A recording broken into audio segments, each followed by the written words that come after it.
अहीने द्वितीया, अहीने द्वितीया, अहीने सप्तमी के एक वचन, द्वितीया प्रथमा के एक वचन। अहीन इत्यत्र नए तत्पुर समासा, न अहीन इति अहीन। क्ते का अनुवृत्ति है, प्रकृत्या पूर्वपदम का अधिकार है। अहीनवाचिनी समास है, क्तांत उत्तर पदे द्वितीयांतम पूर्वपदम प्रकृति स्वरम भवति। अहीनवाची समास किया गया हो, क्तांत क्त प्रत्यांत उत्तर पद में रहेगा, तब पूर्व पद में जो द्वितीयांत है उसको प्रकृति स्वर हो जाता है। कष्टश्रुत, कष्टश्रुत द्वितीया श्रुतातीत पतित गतात्यस्त प्राप्तापन्न ही सूत्र से यह समास होगा। कष्टम श्रुतयति, कष्टम बना कैसे, कृच्छ्र गहन यह कष सूत्र से यहाँ इट का प्रच्छेद हो जाने पर क्ता प्रत्यांत कष धातु से कष्ट बना, अतएव प्रत्यस्वर के अनुसार वो अंतोदात्त है। त्रीणि शकलानि अस्य इति त्रिशकल, बहुरी समास बना लो। त्रिशकलम पतितः, तीन जो टुकड़े गिरे गए हैं। त्रिशकलम द्वितीयांत है, क्ता प्रत्यांत पर में क्या है, पतित। यहाँ वही द्वितीय श्रुता से ही पतित गतात्यस्त प्राप्तापन्न ही सूत्र से यह समास होगा। समास होने के बाद प्राप्तवत समास से समासांत स्वर, उसका बाद करे सूत्र करता है पूर्व पद का प्रकृति स्वर। पूर्व पद में क्या था, त्रिशब्द, वह है उदात्त, अतएव वह उदात्त ही रह गया, प्रकृति भाव हो गया उसको। पश्चात त्रिशकल के साथ पतित के साथ समास हुआ, द्वितीय समास होने पर भी प्रकृति सूत्र से वह प्रकृति स्वर हो गया। और ग्रामगतः, ग्रामम गतयति ग्रामगतः, ग्राम बना कैसे, ग्रसेर आच सूत्र से मन प्रत्यांत होने के नाते नित्य, नित्वाद क्या हो जाता है, आद्युदात, नित्यादिर नित्यम से आद्युदात हो गया। अतः ग्राम आद्युदात्ति रह गया प्रकृति स्वर हो जाने से। तृतीया कर्मणि, तृतीया कर्मणि, तृतीया प्रथमा के एक वचन, कर्मणि सप्तमी के एक वचन, दो पद है। क्ते का अनुवृत्ति प्रकृत्या पूर्वपदम का अधिकार है। कर्मवाचनिक तांत उत्तर पदे तृतीयांतम पूर्वपदम प्रसवरम भवति। प्रत्यय कितने अर्थों में होता है, भाव कर्मणो, भाव और कर्म, कहीं क्वचित विशेष सूत्रों के द्वारा कर्तरी में भी हुआ है, इन भाव कर्म में ही ज्यादा। इन कर्म अर्थ होगा तो ये सूत्र लगेगा, भाव अर्थ होगा तो नहीं लगेगा। पूर्व सूत्र जब भी आपने जितने क्ता पढ़ा है वो तो दोनों के लिए कर रहा था, भाव हो कर्म हो दोनों में कर रहा था। ना भी नियम बना देने, कर्म अर्थ होगा तो ही करेंगे, नहीं तो नहीं करेंगे। क्ते प्रकृतिया पूर्व पदम का, क्ते का अनुवृत्ति बाकी दो का अधिकार है। कर्मवाचनिक तांत उत्तर पदे तृतीयांतम पूर्व पदम प्रकृति स्वरूप भवती। कर्मवाचकता प्रत्यांत उत्तर पद में हो तो पूर्व पद जो तृतीयांत है उसको प्रकृति स्वर हो जाता है। अहीनाहत, अहीनाहत शाम से मारा गया। वज्रेण हतः इति वज्रहतः, महाराजेन हतः इति महाराज हतः। नखैर निर्भिन्ना इति नख निर्भिन्ना। दात्रेण लूना इति दात्र लूना। ये सब जगहों में पूर्व पद का प्रकृति स्वर हो गया। ये अही शब्द बना कैसे, आंगी श्रीहनिभ्याम ह्रस्वश्च, एक सूत्र उणादि का वो बनाता है अही शब्द। आंग पूरक हन धातु से उसने क्या कर दिया, इण प्रत्यय कर दिया, इण का ये बचा और उसका ह्रस्व कर दिया, अंग को अ हो गया, अ हन, इन का ई बचा है, अ हन ई। उसको डित कर देने क्या आता है, हन के हन क्या हो जाएगा, टीलोप हो गया, तो मिला दिया अ ही, ये प्रातिपदिक बन जाता है। टी भाग का लोप होने पर आंग रस्व का ही शब्द बना। यह भी प्रत्यय स्वर के अनुसार अंतोदात्त है, वैसे का वैसा रह गया। और वज्र शब्द कैसे बना, ऋज्रेंद्र अग्र वज्र इत्यादि वना से उससे रक प्रत्यान निपातन से होगा, अतः प्रत्यय स्वर के अनुसार ये भी अंतोदात्त है। और महाराज शब्द क्या है, राजा से टच टच हो गया। टच प्रत्यांत होने से अंतुदात है, टच प्रत्यांत होने से अंतुदात है। वो चित्त है ना, चिता सूत्र पड़े हैं, वो क्या करता है? अंतुदात करता है। अदन समास के महाराजा अदंत हो गया, महाराजेन हत इति महाराज हत। और अतः नहीं शुभ्याम, यहां पर दृष्टांत दूसरा है, नास्य खम अस्तिति नखः, नास्य खम अस्तिति नखः, नाखून को बोलते हैं। न भ्राण न पान न वेद इत्यादि सूत्र से नख शब्द को क्या हो गया? नय को प्रकृतिवा होने से नख बन गया, न लोप होने से नकार का लोप नहीं हुआ है। अथवा नहीं शुभ्याम की तरह अंतोदात वह शब्द को सिद्ध कर दिया गया। और दात्र कैसे बना? दाम नी शस इत्यादि सूत्र से स्ट्रन प्रत्यय हो गया, अतः नित्य स्वर होने से आदिदात है। जो जिसका स्वर है वो वैसे ही रह जाता पूर्व पद का। जैसे पूर्व पद के स्वरों का वर्णन कर रहे हैं यहाँ, ताकि उत्तर पद की कोई हमें कार्य करना ही नहीं है। गतिरनंतरः, गतिरनंतरः, गति प्रथमा के एक वचन, अनंतरः प्रथमा के एक वचन, दो पद है। अविद्यमानम मंत्रम यशसा अनंतर, अविद्यमान है, विद्यमान नहीं है, अंतर मैंने व्यवधान, बीच में कोई व्यवधान ना हो, उसका नाम कहते हैं अनंतरा। बहुरी समास हुआ है। कर्मणि और कृत्य का अनुवृत्ति है, प्रकृति पूर्वपदम का अधिकार चल रहा है। कर्मवाचनी तांत उत्तर पदे अनंतरो गति पूर्वपदम प्रसवम भवती। कर्मवाचनी प्रत्यांत उत्तर पद में हो तब पूर्व में विद्यमान जो गति संज्ञक, गति संज्ञा किसकी होती है? गतिष्ठ करेगा, प्रादियों का करेगा। उपसर्गा क्रिया योग है, प्रादियों के उपसर्ग क्या करेगा? और गतिष्ठ उन्हीं को ही क्रिया के योग में ही गति संज्ञा भी करता है। दोनों संज्ञाओं का अलग अलग फल है। तो गति संज्ञक जो होगा अनंतर हो, लेकिन वो भी व्यवहित ना हो तो पूर्व पद का प्रक्षर हो जाता है। प्रकृतः, प्रहृतः इत्यादि दृष्टांत है। या प्र क्या है? गति से गति संज्ञा वाला है, उसको उपसर्गाश्च अभिवर्जम, जवनादि से फिट सूत्र था, उस सूत्र से उदात्त हो जाता है प्र को। और प्र को उदात्त वैसे ही रहेगा समास के बाद भी, नहीं तो अंतोदात्त हो जाता समास से। तो बाकी आदि क्या हो जाता? अनुदात्त हो जाता। अनुदात्तम पदम एक वर्जम, तो अनुदात्त नहीं हुआ, उदात्त रह गया। तादौच नीति कृत्यतौ, तादौच नीति कृत्यतौ, तादौ सत्व के वचन चाप्य, नीति सत्व के वचन, कृति सत्व का एक वचन, और अतौ सप्तमी के एक वचन।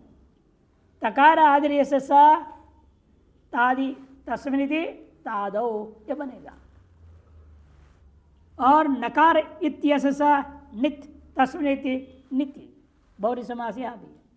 न तु इति अतु, तस्मिनिति अतौ ये रूप बनता है। नैत्र समास हुआ है। गतिरनंतरः का अनुवृत्ति है, प्रकृतिया पूर्वपदम का अधिकार है। गतिरनंतर में गति का अनुवृत्ति 52 तक जाएगा और अनंतर का 51 तक जाएगा। अर्थ कर रहे हैं, तू शब्द वर्जिते च तकारादौ नीति कृति परतः गतिरनंतर पूर्वपदम प्रस्वरम भवते।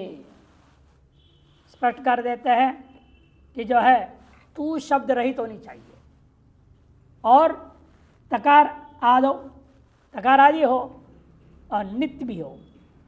ऐसा जो कृदंत उत्तर पद में रहेगा तो पूर्व में विद्यमान जो गति, अनंतर विद्यमान जो गति है उसके सूत्र पूर्व पद प्रग्रसर कर देता है। जैसे प्रकर्ता, प्रकर्ता कर्तार्थ में कौन सा प्रत्यय है? यहाँ त्रिच नहीं लेना है, त्रिच लेंगे तो नित्य कैसे मिलेगा? या त्रिन, या क्या है? त्रिन, नित्य मिलेगा तब। और तुमुन, तुमुन में भी नित्य मिलेगा। और खतिन स्त्रीलिंग वाला, खतिन में भी क्या है? नित्य मिलेगा। नित्य होना जरूरी है, तकारादि भी होना जरूरी है।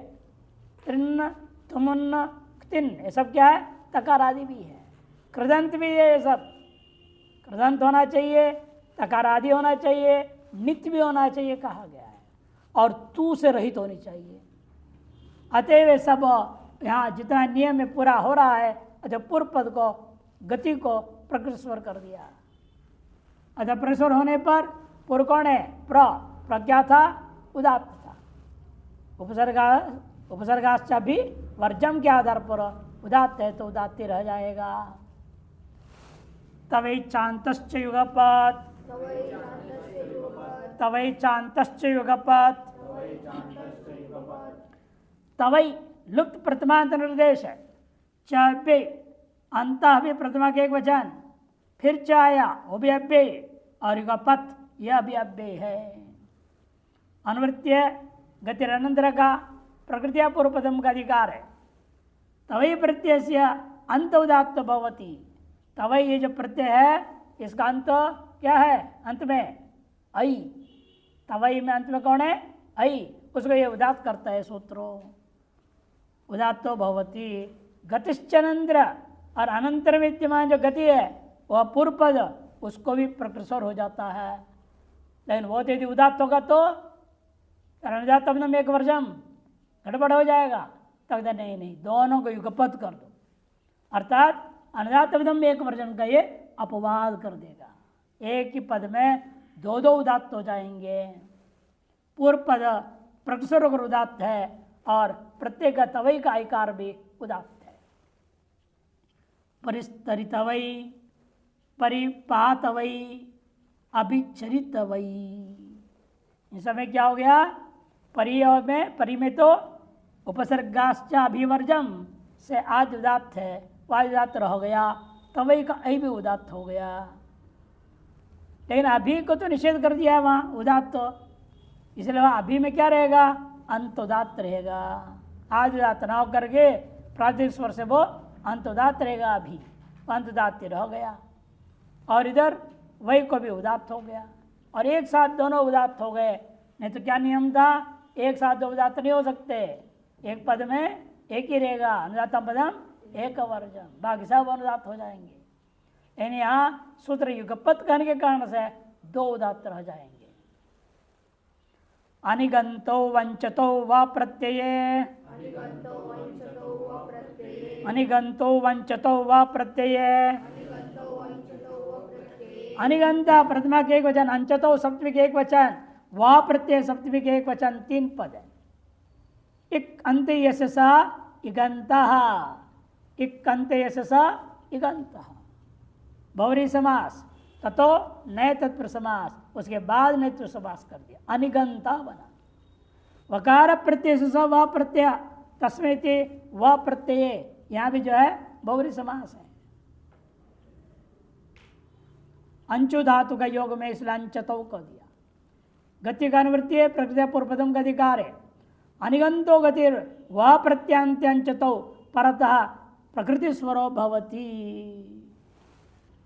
अनिगंतो गतिर व प्रत्यांत्य अंचतो परतः, और गति संज्ञा वाला भी शब्द कैसे होना चाहिए? इगंत नहीं होनी चाहिए। इक मैंने ईवु रिलरी, उसमें रिलरी तो छोड़ दो, ईवु हुई गिना जाएगा। जैसा भी इकारांत है, वी इकारांत है, सु उपसर्ग है वो उकारांत है, वह सब इणंत हो जाएंगे। उन उपसर्गों को छोड़ने को अनिगंतो कर दिया। अनिगंतो गति ही, और वह प्रत्यांत अंचु पर में हो तो पूर्व पर जो अनिगंत गति है उसको प्रकृति स्वर हो जाएगा। प्रांग प्रांचो प्रांच हो, देखो प्रांग प्रयोग कर दिया। प्रांग में क्या है? प्र क्या था? उदात, उदात उदात्ती रह गया। भले आकर्षण दीर्घ हो गया अंचु के आकार के साथ, फिर भी वो उदात्त रह जाता है। इसलिए प्रांचो दिखाया जान करके, प्रा उदात्त हो गया, औचो क्या हो जाएगा? अनुदात्त को स्वरित, उदात्ता अनुदात्त से स्वरिता सूत्र से प्रांच। में परांग, परांग में प उदात्त है और रा क्या हो जाएगा? स्वरित हो जाएगा। परांचौ, परांचौ इत्यादि रूप सिद्ध हो जाते हैं। यहाँ लिख रहे में प्रकृति स्वर कहने से पूर्ववत आदि उदात्ती रहेगा, हो जाएगा। एकादश होने पर भी स्वरत्वान उदात्ते पदादो सुध से स्वरतत्व भी एक पक्ष में हो जाएगा। यहां से अंश तो वह प्रत्यय का अनुवृत्ति 53 तक जाएगा, अगले सूत्र तक जाएगा। न्यधि च न्यधि च न्यधि प्रथमाव्यय निश्च अधिश्च इति न्यधि। नी भी उपसर्ग है, अधि भी उपसर्ग है, ये दोनों उपसर्ग के लिए विशेष कथन कर रहे हैं। इतरेतर का द्वंद्व समास हो गया। अंच तो वह प्रत्यय प्रकृतिया पूर्व पदम स्यात्। अंचु धातु उत्तर पद में रखते हुए वे कौन सा अंच होना चाहिए? वह प्रत्यांत वाला, वह मने पिन। अंचु से पिन कौन करता है? ऋत्विक दद्रिक सरक दिग्गंचु युजु कृंचांच सूत्र है, वो पिन करता है। तार पिन प्रत्यांत जो अंचु उसी को लेना, बाकी को नहीं लेना। नी और द्वितीय तो चांचतो वह प्रत्यय परतः प्रकृति स्वरो भवतः। न्यंग न्यंचौ न्यंचः, अध्यंग अध्यंचौ अध्यंचः, अधीच अधीचा इत्यादि। ये 4 सूत्र है। एक सूत्र आपने पहले पढ़ा, 216वां सूत्र, अंत में से एक सूत्र पहले, वो सूत्र क्या बोला था? अंतोदात्त होगा। अतएव 4 से अंतोदात्त होना प्राप्त था, उसका यह अपवाद करता हुआ आदिदात्त कर दिया। और जो आदिदात्त है वो क्या हो जाता है? स्वरतोर यण, स्वरतयोर यण, उदात्त स्वरतयोर यण स्वरतोनुदात्त, वो सूत्र स्वरत कर देता है। इसलिए यहाँ यण के हो जाने के कारण से न्यंग न्यंच इत्यादि में स्वरित चिन्ह दिख रहा है, उदात्त हट करके वो स्वरित हो गया। और प्रकृति हो जाने से स्वरिति रह जाता है।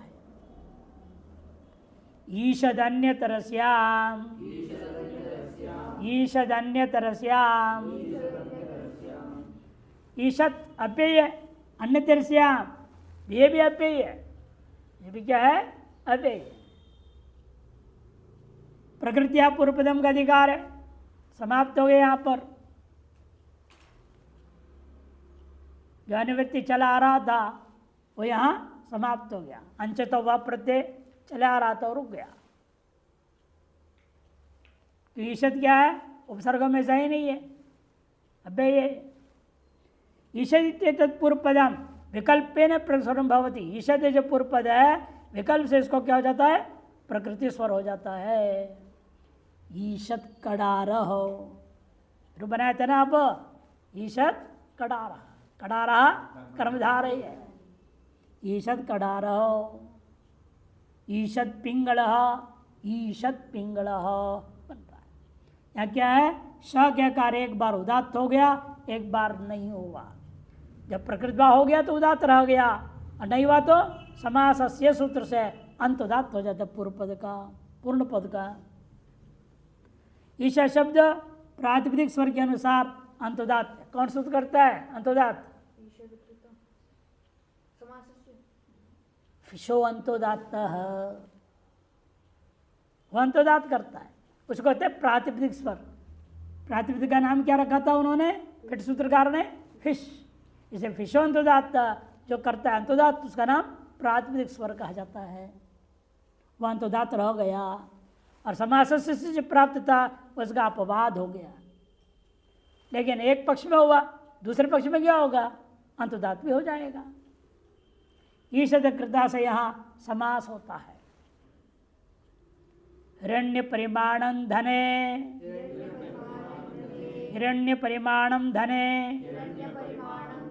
हिरण्य परिमाणं प्रथमा के एक वचन, धने सप्तमी के एक वचन। हिरण्यंच तत्परिमाणंच इति हिरण्य परिमाणम कर्मधारित समास हो रखा है। अन्यतर श्याम की अनुवृत्ति है पूर्व सूत्र से, प्रकृतिया पूर्व पदम का अधिकार है।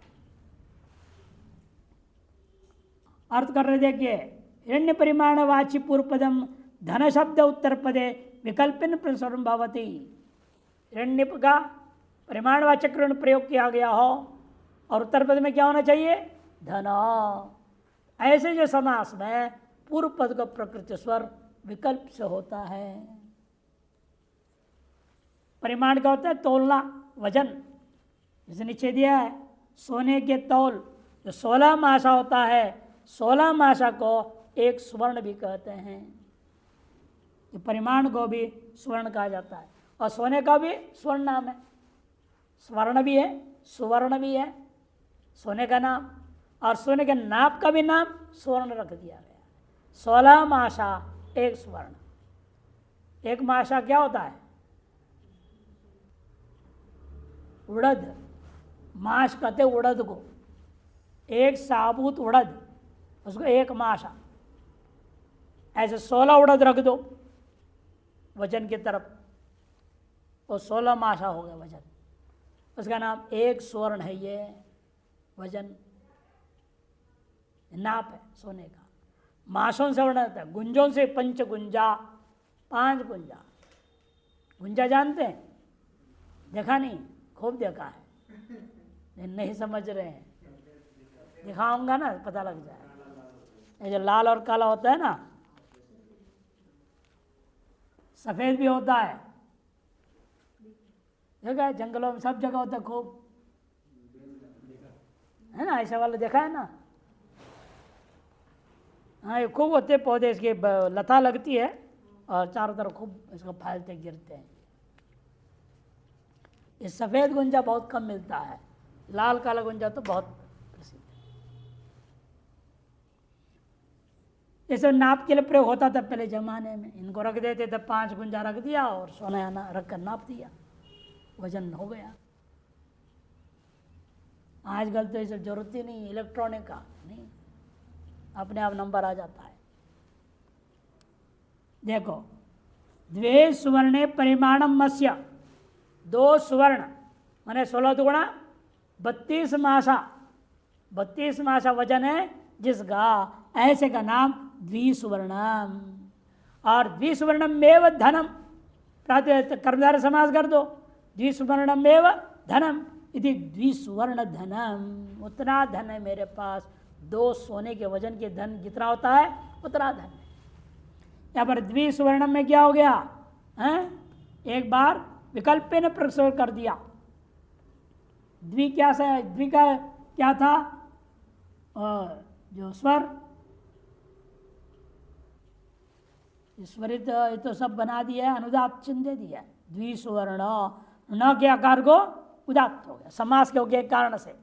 समास करने से समास से सूत्र से अंतुदात्त हुआ। कौन समास करेगा? द्विसुवर्णम परिमाणम मत्स्य तेदार्थोत्तर समाहारे च समास हो गया। अच्छा, समास से द्विसुवर्ण के नकार के आकार उदात्त हो गया और वैसे वैसे रह गया। क्या वो पूर्व पद है द्विसुवर्ण और धन शब्द उत्तर पद में है। प्रागवतिष्ठय से ठय प्रत्यय आया था, उसका अध्यर्थ द्विगुर लुक संज्ञायाम से लुक हो गया है। दिया ना सूत्र, अध्यर्थ द्विगुर लुक असंज्ञायाम, समझ पर संज्ञा पर न होने से उसे यहाँ लुक होगा। 2 स्वर्ण 32 मासा। प्रथमो अचिरोपसंपत्तौ, प्रथमो अचिरोपसंपत्तौ, प्रथमो अचिरोपसंपत्तौ, प्रथमा के एक वचन, अचिरोपसंपत्तौ सप्तमी के एक वचन। न चिरा इति अचिरा, नहीं तो समास करो, फिर अचिरा उपसंपत्ति रीति अचिरोपसंपत्ति, ये समास हो जाएगा। उपसंपत्ति माने उपसंश्लेष संबंध इत्यर्थ। तस्मिन् इति कर्मधारे तत्व समास हो गया। नए तत्पुरुष गर्भित कर्मधारे तत्पुरुष समास हो गया। अनुवृत्ति आ रही है अन्य दर्श्याम और प्रकृति पूर्व पदम का अधिकार है। अचिरोपसंपत्तियों के विमानायाम प्रथम शब्द पूर्व पदम विकल्पेन प्रसुरम भवती। अचिर उपसंपत्ति यर्गमान हो तो जो प्रथम शब्द पूर्व पद में रहेगा उसको विकल्प से प्रकृत स्वर होता है। प्रथम वैयाकरण, प्रथम वैयाकरण। प्रथम शब्द कैसे बना? प्रत्यय अमच, प्रत्यय अमच प्रत्यांत है, दक्षित स्वर के अनुसार वो अंतोदात हो गया। प्रथमा मकार के आकार क्या है? अंतोदात, वो वैसे ही रह गया, प्रकृत भाव हो गया उसको एक पक्ष में। दूसरे पक्ष में वैयाकरण के नकार के आकार समास से क्या हो जाएगा? अंत उदात्त। नकार के आकार उदात्त हो जाएगा तो मकार के आकार भी अनुदात्त हो गया। पूर्व में चित्राय सब क्या हो जाता है? अनुदात्त पदम एक वर्जम से सब अनुदात हुआ। तो प्रथम के मकार को भी इसलिए देखिए आप, दूसरे दृष्टांत में अनुदात का चिन्ह दिया गया है। कतर कतमौ कर्मधारये, कतर कतमौ कर्मधारये, कतर कतमौ प्रथम कर्मधारे सप्तक एक वचन दो बदे। कतरश्च कतमश्चित कतर कतमौ इतने इधर समास हुआ है। अनुवृत्तिया नित्यश्याम का प्रकृतिया पूर्व पदम का अधिकार है। कतर कते पूर्व पदे विकल्पेन परस्वरे भवता कर्मधारय समास है। कतरा और कतमा, कतर और कतमा कैसे बनता है? किम शब्द से डतरच और डतमच प्रत्यय होने से कतर कतमा बनता है। वे प्रातिपदिक पूर्व पद में हो सुबंध होकर के कर्मधारय समास किया गया है, तब उनको परस्पर हो जाता है विकल्प से। कतर कटह, कतर डतमच है ना, चित्ता क्या होता है? वो चितासु से अंतोदात्त हो गया। और एक बार कतर कठा कहते कठा के आकार उदात्त हो जाएगा, समासस्य से अंतोदात्त हो गया। और क त र क ये सब के सब अनुदात्त हो जाएंगे। अनुदात्त मतलब एक वर्जन से। कतम कटह डतमच में भी चित्वात म के आकार अंतोदात्त हो गया है चिता सूत्र से। विकल्प होने के प्रकृति भाव उत्तर दूसरे पक्ष में क्या हुआ? समास से ठा के आकार अंतोदात्त हो गया। क तम क ये सब के सब अनुदात्त हो गए। जाति परिप्रश्न डतमच, अतः दोनों शब्द चित स्वर से अंतोदात्त है। पक्ष में समास से सूत्र है संपूर्ण पद के अंतिम अक्ष को अंतोदात्त हो जाता है। कतर्मक दमौ से यहाँ समास हुआ है। आर्यो ब्राह्मण कुमारयो, आर्यो ब्राह्मण कुमारयो, आर्य प्रथमा का एक वचन, ब्राह्मण कुमारयो सप्तमी का द्विवचन। ब्राह्मणश्च कुमारश्चेति ब्राह्मण कुमारौ तयोः ब्राह्मण कुमारयोः, ऐसे इसका समास होता है। कर्मधारय का अनुवृत्ति अन्यतरस्याम का अनुवृत्ति है, प्रकृतिया पूर्व पदम का अधिकार है। ब्राह्मण कुमार शब्द और उत्तर पदयोर आर्य शब्द पूर्व पदम विकल्पेन प्रस्वरम भवति कर्मधारय समास है। ब्राह्मण शब्द और कुमार शब्द उत्तर पद में होना चाहिए और पूर्व पद क्या होना चाहिए? आर्य शब्द।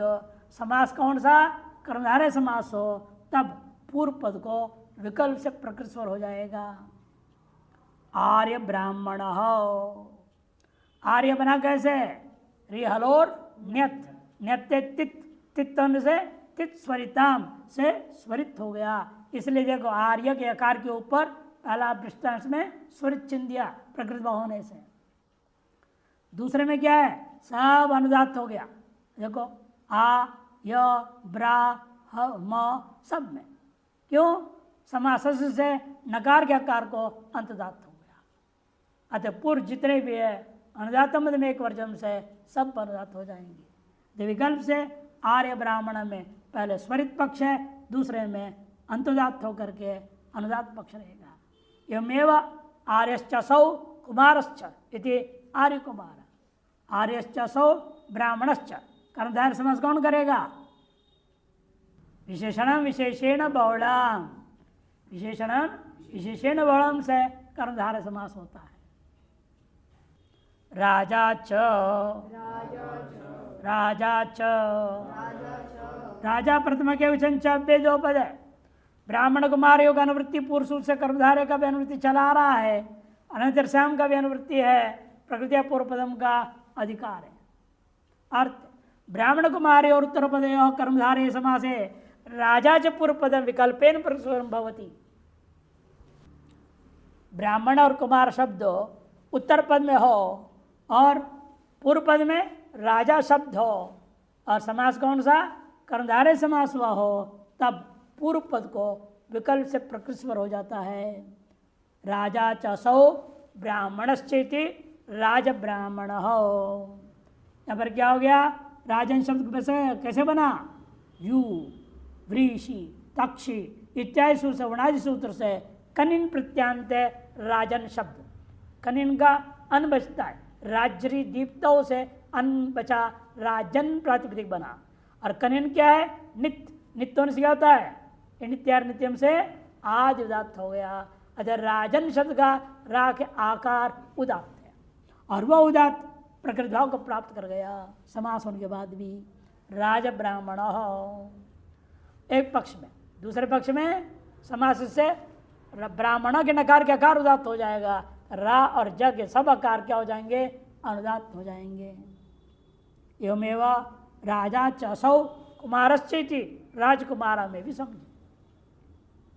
पहला पक्ष आदि उदात्त रहेगा, दूसरा पक्ष अंत उदात्त रहेगा। षष्ठी प्रत्ययन सी, षष्ठी प्रत्ययन सी, षष्ठी प्रतिमा के एक वचन, प्रत्ययन सी सप्तमी के एक वचन, दो पद है। प्रतिगतम एन पापम यशस प्रत्ययना, जिसके पाप नष्ट हो गए हैं उनको क्या जाता है, उस आदमी को प्रत्ययना। एनस शब्द सकारांत है, वह नपुंसकलिंग में चलता है, पाप अर्थ में, एना एनसी एनांसी। प्रतिगतम ने नष्ट हो गया है पाप, जिसका बहुरी समास है, इति प्रत्ययना तस्मिन् बहुरी समास है। राजा अन्य दर्श्याम की अनुवृत्ति है, प्रकृति या पूर्व पदम का अधिकार है। अर्थ षष्ट्यंतो राज शब्द पूर्व पदम प्रति एनसी उत्तर पदे विकल्पेन प्रस्वरम भवति। षष्ट्यंत राज शब्द पूर्व पद में हो और उत्तर पद में क्या हो, प्रत्येनसी शब्द हो, तो विकल्प से ना प्रस्वर हो जाता है। षष्ठी समास पक्ष यहाँ अधिक कर्मधारय का अनुवृत्ति समाप्त हो गया। यह षष्ठी समास विकल्प कौन करता है, षष्ठिया आक्रोश है। आक्रोश अर्थ होगा तो षष्ठी क्या होता है, अलुक हो जाता है। समास कौन किया, षष्ठी, सूत्रकार कौन करता है, षष्ठी, ये समास करेगा।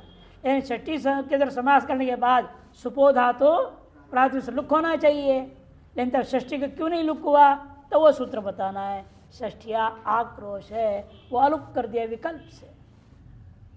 जब अलुक हो गया तब का पहला रूप दिखा रहे, विसर्ग से दिख रहा है, देखो राज्य प्रत्ययना।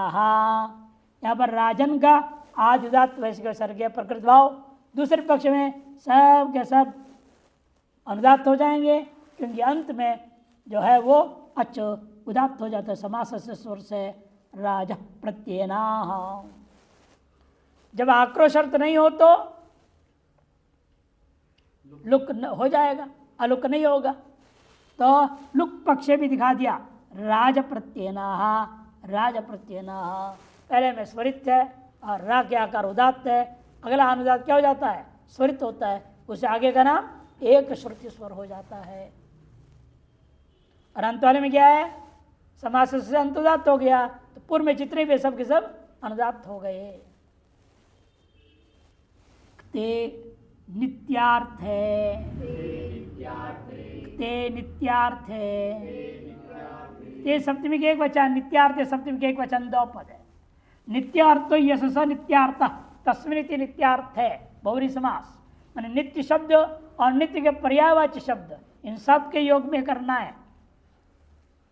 अन्य दर्श्याम की अनुवृत्ति प्रकृतिया पूर्व पदम का अधिकार है। तांत उत्तर पद नित्यार्थ समास है, पूर्व पदम अन्य दर्श्याम प्रकृति स्वरम भवती। तांत उत्तर पद में हो और नित्य अर्थ वाले पदों के साथ समास किया गया हो, तब पूर्व पद नित्य और नित्य के पर्यायवाची जो पूर्व पद है उसका विकल्प से प्रकृति स्वर हो जाएगा। नित्य प्रहसित हो, नित्य प्रहसित हो, नित्य में क्या हो रखा है, त्यप नेर ध्रुवे, एक वार्तिक है, त्यप प्रत्यय होता है किससे, नी से, त्यप नेर ध्रुवे, नीचे दिया है वार्तिक, त्यप नेर ध्रुवे, उस पर से त्यप हुआ। त्यप होने से क्या होता है, प के हलंत संज्ञा हो गया, पित्त है, पित्त होने से अनुदात सुप्रीत होगा। वो इसलिए नित्य का यकार का कार क्या है? अनुदात्त हो गया, तो नी क्या हो जाएगा? उदात्त से नी का यकार उदात्त है, यह क्या कार? अनुदात्त। अब वो अनुदात उदात्त से परम होने के नाते यह कार क्या हो जाएगा? स्वरित हो जाएगा। उदात्ताद अनुदात्त से स्वरित सूत्र से। नित्य प्रहसित, जब आदिदात पक्ष समास से सुसंतदात होगा तो नित्य प्रहसी सब अनुदात हो जाएंगे। नित्य प्रहसित हो, सतत प्रहसित, नित्य के पर्यायवाची नित्यार्थ वाला, सतत प्रहसित, सतत प्रहसित हो। सतता में तकार के आकार अंतोदात कैसे हो गया है? सत शब्द में भाव में त प्रत्यय हुआ है, था अथा घई इत्यादि सूत्र से अंतोदात हो जाता है। तथा जब कर्म में त रहेगा तो गतिर अनंतर से पूर्व पद का प्रसर हो जाएगा, अन्यथा वर्तमान सूत्र से हो जाएगा। पक्ष में पूर्वत अंतोदात स्वर रहेगा, समास से सूत्र से पक्ष में एक पक्ष में अंतोदात भी रहेगा। वो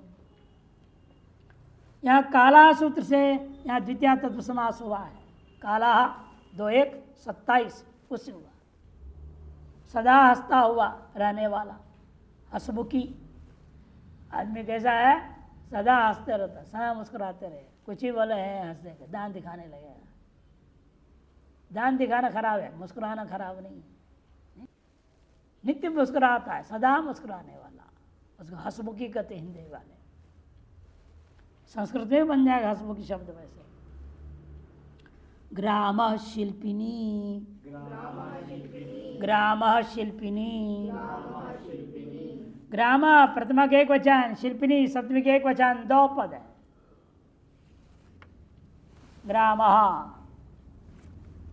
ग्रसेर आच सूत्र से आपने ग्राम शब्द बनाया था। मन प्रत्यांत होने से नित्य, नित्वात नित्या नित्यम से आदि उदात्त रहेगा। ग्राम ग्रा के आकार उदात्त है, म का आकार क्या हो जाएगा? अनुदात्त हो जाएगा। तो कार्य अन्य दर्श्याम प्रकृति पूर्वदम अनुवृत्ति और अधिकार बता दिया। और शब्द है ग्राम शब्द पूर्व पदम शिल्पी वाचिन उत्तर पद है। ग्राम शब्द पूर्व पद में हो, शिल्पी माने कला वाचक शब्द उत्तर पद में रहेगा, तो विकल्प न प्रसुरम भवती, पूर्व पद को विकल्प से प्रकृत स्वर हो जाता है। इधर ग्राम नापित, ग्राम नापित ये जो है ग्राम नापित मैंने गांव का नाई, गांव का नाई है ये। तो ग्रामस्य नापित ग्राम नापित, ग्राम ग्रा के आकार उदात्त रह गया, प्रकृति स्वर हो जाने से एक पक्ष में नापित के तकार के आकार उदात्त होने से बाकी सब अनुदात्त हो जाएंगे। ग्राम कुलाल, ग्राम कुलाल, गांव का कुम्हार है ये, शहर का नहीं, गांव का कुम्हार है। इस अर्थ में प्रयोग। शिल्पी मने यहाँ कारगरवाची, काम करने वाले होते, अलग अलग काम करने, अलग अलग कलाकार होते हैं, मिस्त्री होता है, अलग अलग सब चीज़ के, उनके हर एक के अलग अलग नाम है हमारे शास्त्रों में। बाल बनाने वाला नापित है, घड़ा बनाने वाला का कुम्हार नाम है, लोहा को बाग पीट के लोहकार है, सोने वाले का स्वर्णकार है, हाँ क्या बोलते उसको, रचक, हर का नाम अलग अलग। राजा च प्रशंसायाम, राजा च प्रशंसायाम, राजा प्रतिमा के एक वचन, चव्य प्रशंसायाम सप्तमी के एक वचन, 3 पद है। शिल्पनी का अनुवृत्ति पूर्व सूत्र से, अन्य श्याम का भी अनुवृत्ति है, प्रकृतिया पूर्व पदम का अधिकार है। शिल्पी वाचिनी उत्तर पदे रा शब्द पूर्व पदम विकल्पेन प्रकृति स्वरम भवती प्रशंसायाम गम्यमानायाम। शिल्पी वाचिनी उत्तर पद में हो, राज शब्द पूर्व पद में रहेगा और विकल्प से वहाँ प्रकृति भाव हो जाता है, प्रस्वर हो जाता है पूर्व पद को। इन कब होगा? इन्हें राजा शब्द कर राजार्थ नहीं लेना, प्रशंसार्थ में कहा जा रहा है, तब होगा। जैसे राजा नापित हो, राजा नापित, राजा इन क्या था? कन्या प्रत्यय से नित्य होने से आदिदात था, एक पक्ष में आदिदात रहेगा, दूसरे पक्ष में अनुदात हो जाता है, क्योंकि समास से अंतोदात रहेगा। राजकुलाल इत्यादि दृष्टांत दिया। राजा नाई अर्थात निपुण नाई, सभी नाइयों में राजा माने एक्सपर्ट, निपुण है, विशेष उसका नाम इसलिए हो जाता है। जैसे विशेष हलवाई होते कि नहीं, नाम होता है दुनिया में। अथवा राजा का नाई, ऐसी षष्ठ समास भी कर लो, राजा का नाई प्रशंसनीय है। राजा जिसकी से थोड़ी नाई बनाएगा, ये प्रशंसा में बोले राजा का नाई है, इतना बढ़िया इसलिए करता है। यमेवा निपुण कुम्हार है, या राजा का ये कुम्हार है, राजा के लिए ही बर्तन बनाने वाला है, राजा का कुम्हार है, ये अर्थ हो जाएंगे। अब जो विचार चल रहा था पूर्व प्रकृत स्वर का समाप्त हो गया और पूर्व पद आदिदात प्रकरण आरंभ होएगा।